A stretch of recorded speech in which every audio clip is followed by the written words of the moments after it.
Guys, welcome back.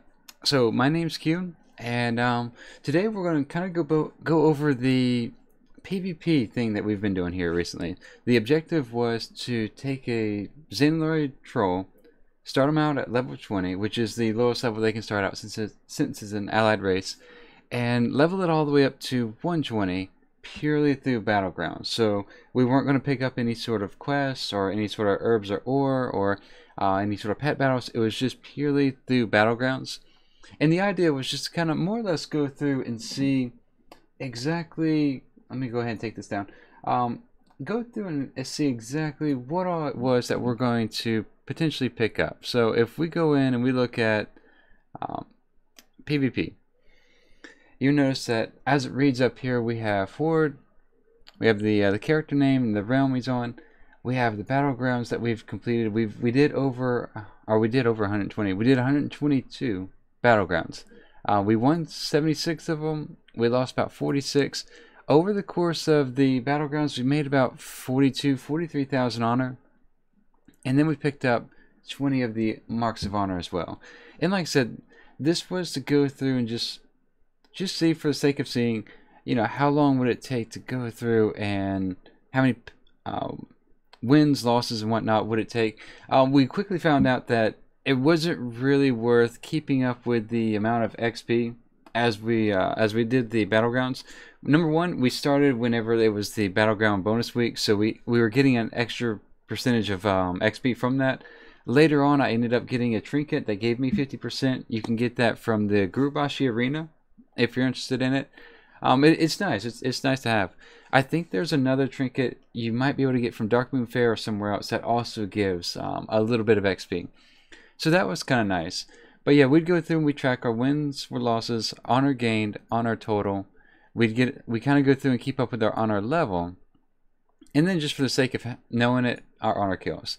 One thing I did do that I kind of wanted to keep track of, and I guess I should start back and saying, why was I doing this? For me, in going through and trying to get and complete our 12 class All the Things challenge, there's a lot tied into PvP. You have your vicious mounts, you have your pets, you have your transmog, of course.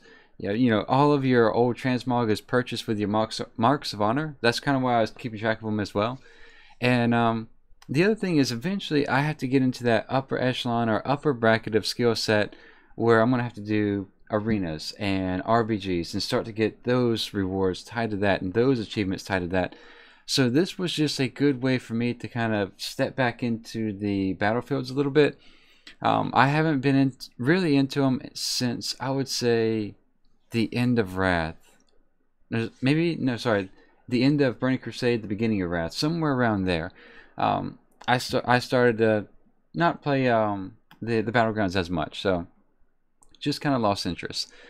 So, you know, that being said, I just wanted to develop my skill set and learn it better. The other thing is, I've never in all my time playing Warcraft, I've never healed. So I figured this would be a good opportunity to learn how to heal on the battlegrounds, to learn the battlegrounds, learn the objectives, how to play and whatnot. And it was fun. All in all, this was a good experience. There was a lot of fun. I learned a lot. We're just going to have to change some things going forward. The idea was to get up to 120. However, I've stopped it at 85, and we're just going to have to change direction a little bit. So I'll get into the reasons why here in a second. But you know, I started out as DPS, I think, for the first 6 battlegrounds, and it wasn't bad. But I started to realize as we're scrolling down here, the win ratio was much higher if I was a healer. And so like I said, it was something different for me. It was fun, so I enjoyed it. Like, I have no complaints about about learning the battlegrounds. There's some complaints about battlegrounds. I think Blizzard may need to touch some things up, maybe use a different tactics, some different ideas. But you know, kind of going through, you know, all in all, it wasn't bad. For most of it, we had about a 2/3 win ratio, so it wasn't bad.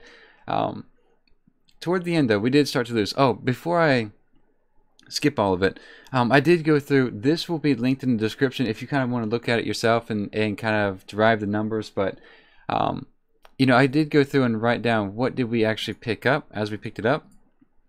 And if it happened to proc, I highlighted it in blue. So everything in blue was something that I actually procced. And like I said, I wasn't that concerned about experience as much as I was just having as best gear as possible. So say for example, if I got a chest piece that proc, then I would switch out the chest piece for the blue one up until I out leveled it, and then I'd swap back to the heirloom. Like the XP, the leveling up wasn't really my concern as much as it was just having the best gear I could in the Battlegrounds. So that being said, you know, you can see one important thing to note is that if a player loses, there's no reward in that sense, just as a general heads up. But all in all, I mean, there's a little bit of a wide variety. It seemed like at certain levels you were only getting certain items. Like I think we picked up, out of all the armor slots and all the weapon slots, we picked up like boots 3 times in a row. We picked up chests within 5 wins of each other. So you know, a lot of the same thing. So maybe, you know, if I was Blizzard, maybe some sort of duplicate protection might be a thing to consider. Like if you got boots the last battleground, maybe a different armor, or you know, maybe a different item the next battleground. You know, maybe give that like a 1 or 2 or 3 battleground cooldown, just so it doesn't, you know, have this situation where you get boots every single time. Now maybe at 120, that's what you want as far as the stats go. But again, boots here, boots again down here. The weapons are bonus, by the way. So you notice that whenever we're looking at the chest, we picked up a chest here, but then we also got a 2-handed axe. We picked up shoulders here, and the shoulders procced, and then we got a 1-handed mace. So, you know, it's the weapon is actually bonus loot. So that was the other thing that I wanted to do in doing this, is just kind of go back and learn everything about PvP. And I think with 122 Battlegrounds, we've learned it, but on a very surface level. We don't have in-depth knowledge by any means, but I just kind of wanted to share with you guys what I've seen so far and my thoughts. And you know, maybe if Ian or, you know, someone from Blizzard is watching this, maybe maybe there might be a little bit of a takeaway from this that may help. Maybe not, but maybe. So that being said, as I'm scrolling down, you can see the red is starting to increase a little bit. We did start to lose more and more to the end. I'll get to that a little bit later, but we managed to get up to 85. And getting up to 85 is where I figured this is a good time to stop it. You know, stop the challenge. And there's one primary reason I had to do this. As we go through and stream, let's say for example, if I'm streaming a 12-hour day, if I'm streaming a 12-hour day and I'm in queue, the Battlegrounds take, generally speaking, if you're in from the beginning to end, generally speaking, about, we'll say 20 minutes, 25 minutes, maybe less. You know, if we'll say at the most 20 to 25 minutes, because sometimes, you know, you might be able to pick up and 5 cap on the other team. You might be able to pick up the 3 flags in 4 or 5 minutes. So we'll say at the most 20-25 minutes. However, we were getting queue times on average in the neighborhood of about 20 to 30 minutes. I wasn't able to go through and keep record of that. I should have, but I didn't even think about it until I was probably in my 40s as far as the leveling goes. So but yeah, if we were streaming, half of my time would have been doing essentially nothing. I think we were fishing in Darkmoon Fair at the time, and we had a couple other things we were doing, but no, there's a tremendous amount of downtime in the queues.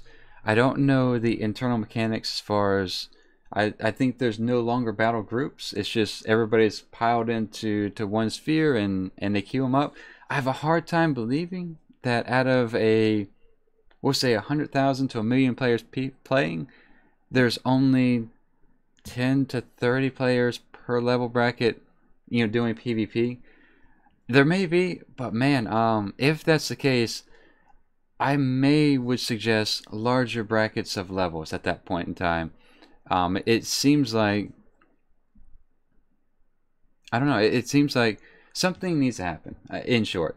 So all in all, as far as the challenge goes, again, we have all the numbers up top if you want to see them. So there's that. I'm going to go ahead and keep that up for now. But so yeah, there's that. Now, the interesting thing is the number one issue, like we were talking about, is queue times.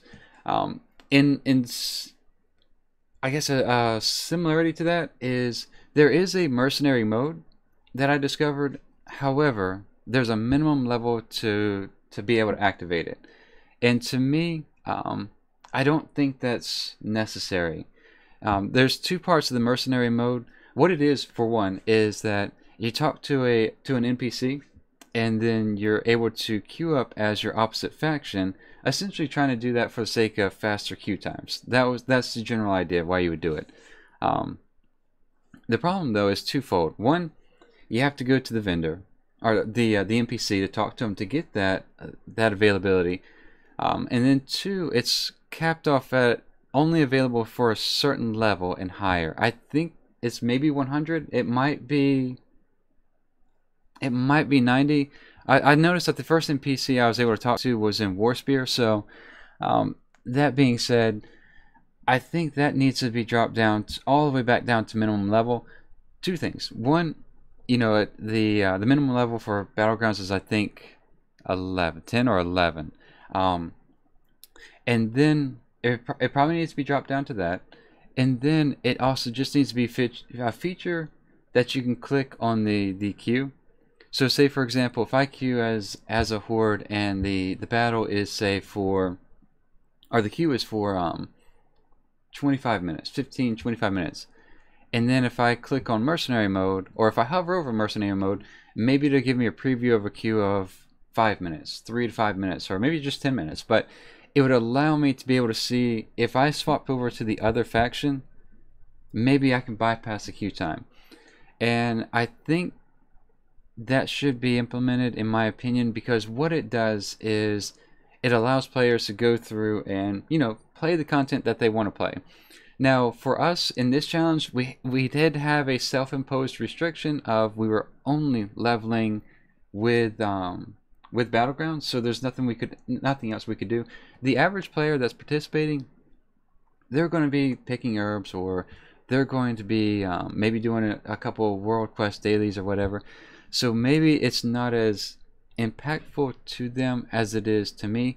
However, I would say more people that are queuing up to go into the Battlegrounds are signing on to queue up to go into the Battlegrounds over doing whatever activity that it is to kill time. So that being said, I think that number one objective here for Blizzard would probably be to reduce queue times. We're talking about Battlegrounds again that are taking upwards of near 20-25 minutes. For the average player, they may sit down for 1, 2, maybe 3 hours. If someone's working a full-time job or going to school full-time, or a high school student, whatever the case may be, they just don't. That's a lot of downtime for them to not be playing the content that they would be, simply due to an internal game mechanic that could be alleviated, if not reduced, but or at least, if not eliminated, at the very least alleviated in some way. I do think Mercenary Mode should be modified. There's a little bit of work to do for that. The next thing is the reward system. So I'm going to go ahead and explain what do we call it? I'm going to go ahead and explain Mythic Plus and Dungeons. So if I go into a Mythic Plus, or if I go into a dungeon, more than likely I'm going to probably get one piece of loot from one of the bosses. I might be unlucky and I might get nothing. That's part of the risk that I go. And I might be really fortunate. I might get 2 or 3 pieces. The problem with the reward system in... let me go ahead and say it this way. This is not concerning arenas, and this is not concerning rated Battlegrounds. This is purely random Battlegrounds. So those two categories are a completely different subject. But for just random Battlegrounds, people are spending their time, win or lose, they're spending their time in the Battleground. and there's spending a good bit of it. I don't think the system should be this punishing for the losing team, especially when losing is a team-based activity in a pug-like environment. So what I'm trying to say is that I think that the individual on the losing team, they should have a chance to get something to drop. Now, whether that something is simply marks of honor, or whether that something is a lower chance to get a piece of gear, but something, it's in every other facet of the game except your high level stuff, your RBGs and arenas and whatnot. Even if you don't make the timer, or even if you don't kill all the bosses in a dungeon, you still have a chance to get loot from the first boss or the second boss. If you don't beat the timer, you still have a chest at the end. It's not going to have as much loot, but it's going to have some. It gives the player the opportunity to see a reward for the time spent. The problem with the Battlegrounds is this is a problem that kind of double dips, because that person that's in queue has been in queue for 10, 15, 20, 30 minutes. Then they get into a battleground and they happen to lose. So that person is guaranteed no reward for upwards of maybe near an hour of their time.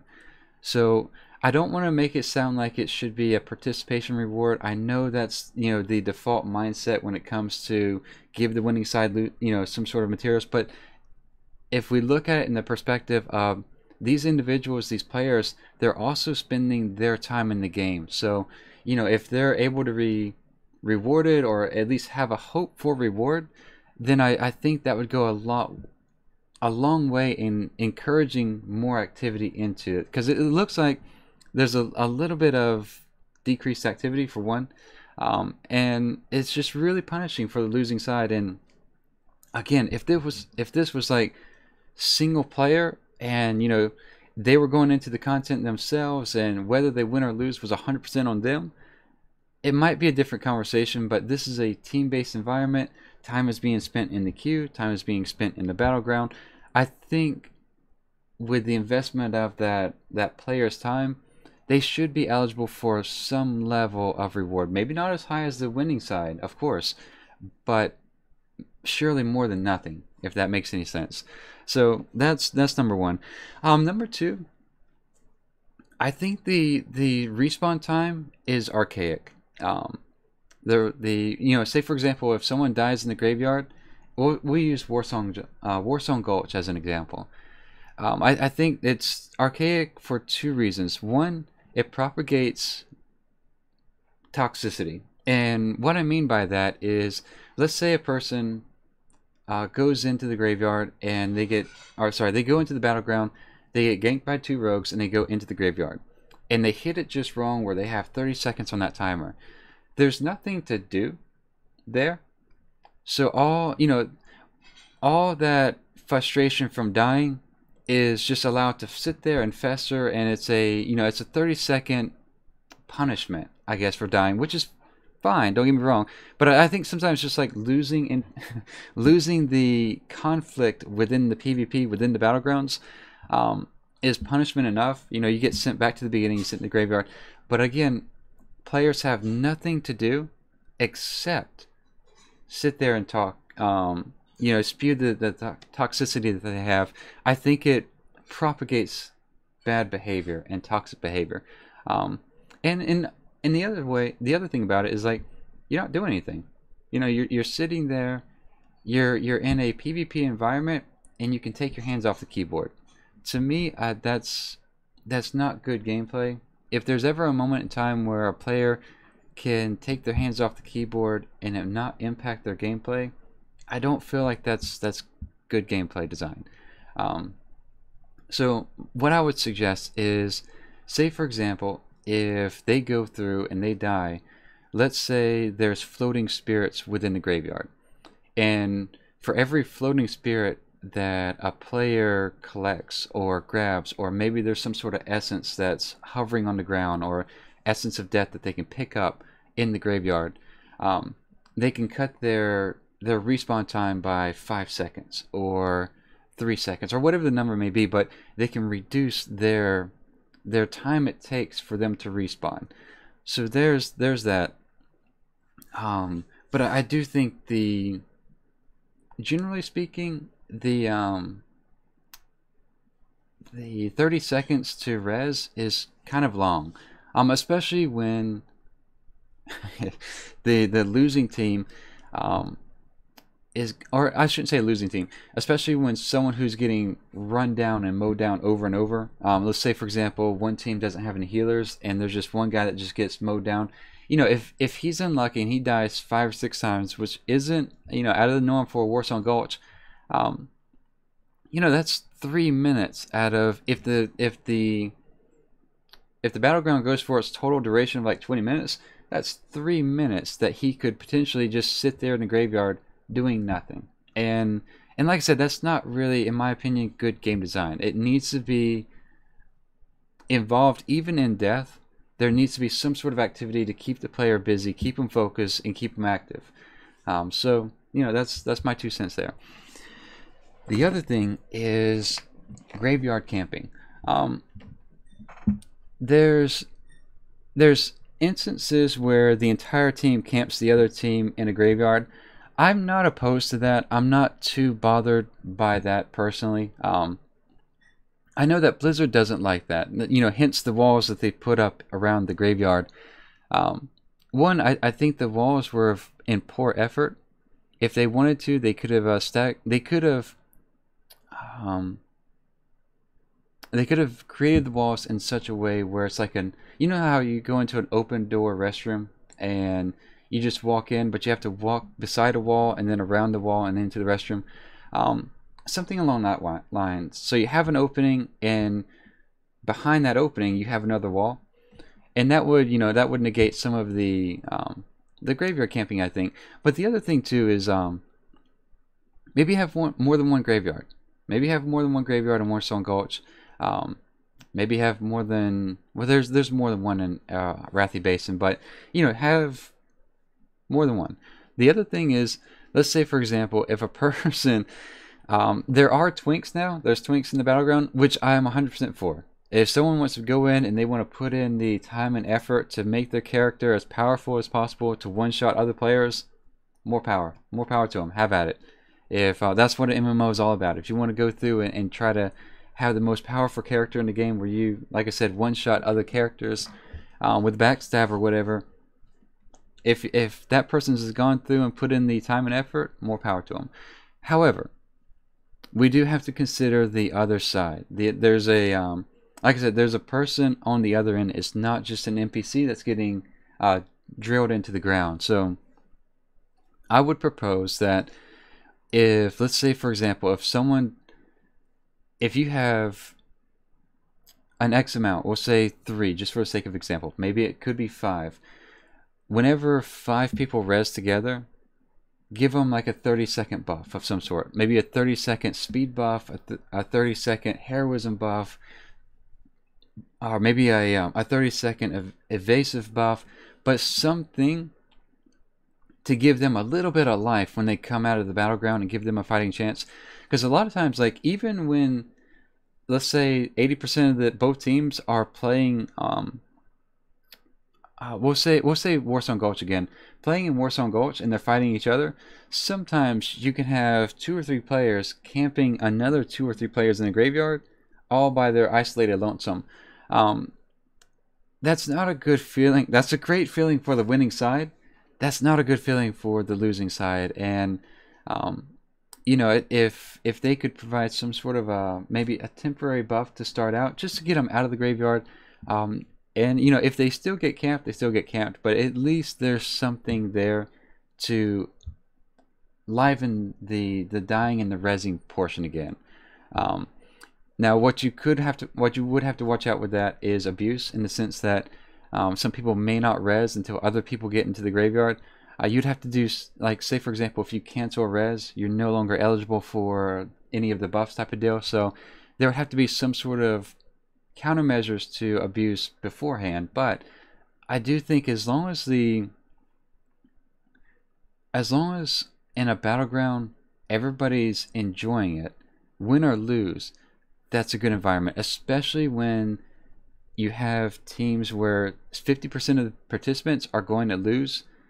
You don't want it to be miserable for those players. So this is kind of all that I've seen up to, like I said, 20 to 85 so far, and it's been fun, but I do think that there's room and opportunity for improvement. So yeah, there's that. I think we covered just about everything there. So yeah, we have long queues, we have the reward to time ratio, graveyard timer, graveyard camping. We talked about mercenary mode. So this is kind of my summary of the Battlegrounds. Again, the mechanics, the rotation, the gameplay, I came across, you know, like I said, I played the Holy Pally, but I found it really fun as far as just going through, even outside of what we were talking about, even when losing, a close game was a close game, and it was a lot of fun just getting out there and battling. It's just a shame that you had to wait 20-30 minutes on average to get into queue. So hopefully Blizzard can take a look at that and kind of reanalyze what they could do to make it better. So that being said, hopefully you find this helpful. And like I said, you know, as always, if there's an idea that you may have, feel free to throw it in the comments. Feel free to talk about it when we're streaming. But yeah, that's really about it for the this thing. So we're gonna end this now. What we're gonna do in the this challenge, I should say, we're gonna go ahead and end it now. But instead, we'll probably go through. We still, for the sake of all things, we still need to go through and gather as much of the honor level as possible. Gather all of the honor marks of honor as possible. So we'll still go through, and I think we'll just do like daily battlegrounds. So maybe we'll dedicate the DK or the paladins or whatever the case may be to battlegrounds. But maybe the queues at 120 are better. Well, I don't know. We'll find out. Probably starting tomorrow. But that being said, it's a early end, so I'm kind of disappointed that it's ended. And I do, like I said, I enjoy it, but I do think that there's so many opportunities for improvement, and I think a lot more people would find this much more enjoyable if they just didn't have that that queue time. The queue time just a motivation killer. Yeah, so I won't rehash what I said, so we'll leave it at that for now. But I do have a small little exciting announcement. So with us going through and doing all the things, and it being Burning Crusade week this week, by the way, for those that may not know, I'm going to pop this up here. For those that may not know, in Burning Crusade, you have Time Walking Black Temple. If you have the Warglaives, both the main hand and the offhand, on a character that can use them, you can then go in on any character and kill Illidan in Black Temple Time Walking mode, and you'll get the transmog appearances for what do I call it? I guess can I pop this up? There we go. We can get the transmog appearances for the original Warglaives. So that's what that would be about, just so you know. But anyway, going back to what I was talking about a moment ago. Let's take a look at that. We are now 100% in Burning Crusade dungeons and raids. There's no longer any sort of transmog appearance we need. There's no mounts that we need. There's no achievements, no pets. We have everything. So it's a major milestone for me. I'm really excited about that. We started this all the things 12 class all the things challenge probably a good right at about a year ago, actually, to be honest, right at a year ago. And so this is exciting to see. I think tomorrow, as far as PvE goes, we'll probably start running through Ulduar a little bit. There's some achievements, but there's a lot of drops that I need. Hopefully it's not bugged out. And then, of course, you know, looking at Cad and Mr. Pandaria, we have a little bit more PvP to do. So we got a lot to do. It's a good problem to have, but we have a lot to do. So with that being said, I'm going to wrap this up because I've been going on for almost 30 minutes now. So thank you guys very much for popping in and watching. Hopefully the whole PvP thing makes sense. And again, if you have any suggestions in the future, or if you have any thoughts and ideas to make PvP better, I can always do a part 2 and we'll take the best of the ideas and combine them into a video and just go from there. But with that being said, thank you guys very much. I appreciate the time. I'll see you tomorrow. Until then, be good, be safe, and have fun.